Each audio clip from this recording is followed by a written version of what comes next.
ओडिशा सांबादिक संघ ओजेयू संबलपुर जिला शाखार वार्षिक साधारण परिषद बैठक तथा कर्मकर्ता निर्वाचन शुक्रवार रेंगाली नुआ रंपेला ठारे अनुष्ठित होई जाइछि।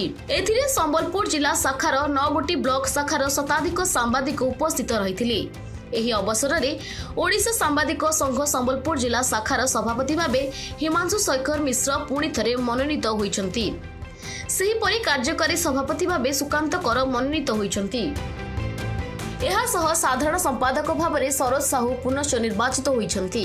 रेंगालीर वरिष्ठ वकील ललित कुमार जेना निर्वाचन पर्यवेक्षक भाव योगदान कर निर्वाचन कार्य परिचालन करथिले। एथिरे पश्चिम ओडिशा प्रांतीय संपादक रमाकांत विश्वाल, राज्य उपसभापति सुशांत महापात्र प्रमुख जोग दैथिले।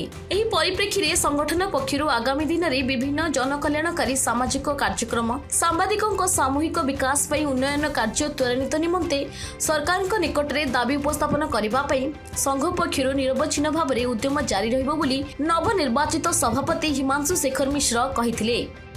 आज आमर संबलपुर यूनिट ओडिशा सामाजिक संघ संबलपुर यूनिट आमर बंधु मिलन संगे संगे आमर कर्मकर्ता निर्वाचन थिला जेना कि सर्वसम्मति क्रमे गत थर जे सभापति थिले आमर हिमांशु शेखर मिश्र से सर्वसम्मति क्रमे निर्वाचित हेले एवं संपादक पद पर निर्वाचन है सर्वसम्मति भोट पाई आम सरोज कुमार साहू से पुनर्बार सभापति पद अलंकृत करछन्ति एवं अन्यान्य आम जो कमिटी को जीवा कथा समस्त कर्मकर्ता निर्वाचित होती एवं आगामी दिन में ओडिशा सांबादिक संघर निर्देश क्रमे संबलपुर यूनिट सांबादिक मानकर सर्वांगीन उन्नति आम कार्य करूँ।